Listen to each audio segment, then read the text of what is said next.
మొన్న రేవంత్ రెడ్డి సిన్న ఛాలెంజ్ తీసుకొని నిన్న ప్రెస్ క్లబ్ లో చర్చ కోసం సీఎం కి కుర్చీ వేసి మరి దాని మీద చిట్టి రాసి పెట్టిరు కదా బీఆర్ఎస్ వాళ్ళు.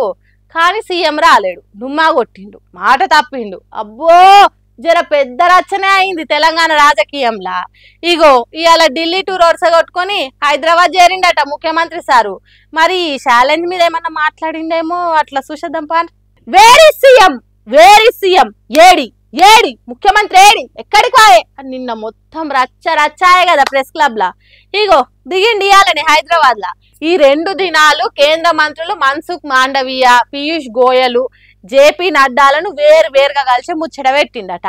ఆ ముచ్చట్ల రాష్ట్ర పారిశ్రామిక ప్రగతిలా ఎంతో important Zaheerabad industrial smart city అభివృద్ధికి కేంద్రం సంపూర్ణంగా సహకారం అందియాలని కోరిండట. దాంతో పాటే వరంగల్ ఎయిర్పోర్ట్ కట్టడానికి ఆర్థిక సాయము, రైతులకు ఎసంటి తక్లీఫ్ రాకుండా ఎరువులను ఇవ్వాలని కేంద్ర మంత్రుల చెవుల చెప్పొచ్చిండట. ఉత్త ఈ ముచ్చట్లే కాదు, క్రీడా రంగాన్ని ప్రోత్సహించే దిశగా ఖేలో ఇండియా కార్యంతో 40వ జాతీయ క్రీడలు నిర్వహించే అవకాశాన్ని కూడా తెలంగాణకి ఇవ్వాలని విన్నవించిండట. మరి వీటిలో ఎంత వాస్తవం ఉందో అనేది ముందు తెలుస్తుంది. కానీ ఈ 2 రోజులైతే సీఎం ఢిల్లీలోనే ఉండే కదా, ఇక ఆడ జరిగిన మాట ముచ్చట గిదే అని చెప్తుర్రు. రేవంత్ సారు టూర్ గురించి మాట్లాడుకున్నాం కానీ నిన్న సీఎం లేడని కుర్చీ ఖాళీగా పెట్టి కేటీఆర్ ఆడుచుకున్న తీరు గురించే సీఎం సార్ ఇంకేం మాట్లాడలే. జర్నీ చేసి వచ్చిండని అలసిపోయిండో, లేకుంటే వచ్చుడొచ్చుడులో ఎందుకు తీ రేపటెల్లుండి అట్లా సంగతి చెప్దామని ఊకుండో తెలియదు. కానీ ఇప్పుడైతే అంత కూల్గానే ఉంది.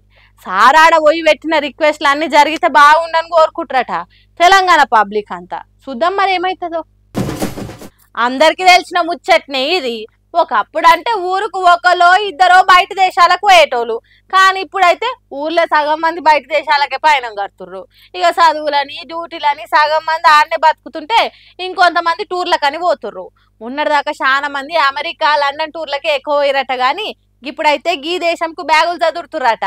మీకు ఈ సంగతి తెలిసే కదా, టూర్ల కోసం మన వాళ్ళు బయట దేశం పోవడం దినం జరుగుతున్న ముచ్చట్నే అని.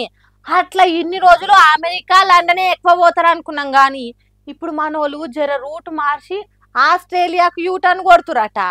హాగో ఏ దేశం అయితే ఏంది, ఏదైనా పైసలు ఖర్చు అయ్యే ముచ్చట్నే కదా అని మీరు అనుకోవచ్చు. కానీ ఇక్కడ పైసలు మ్యాటర్ కాదు, వీసా మ్యాటరు. బయట దేశాలు పోవాలంటే ఎన్ని పైసలున్నా ఏం లాభము వీసా రాకుంటే.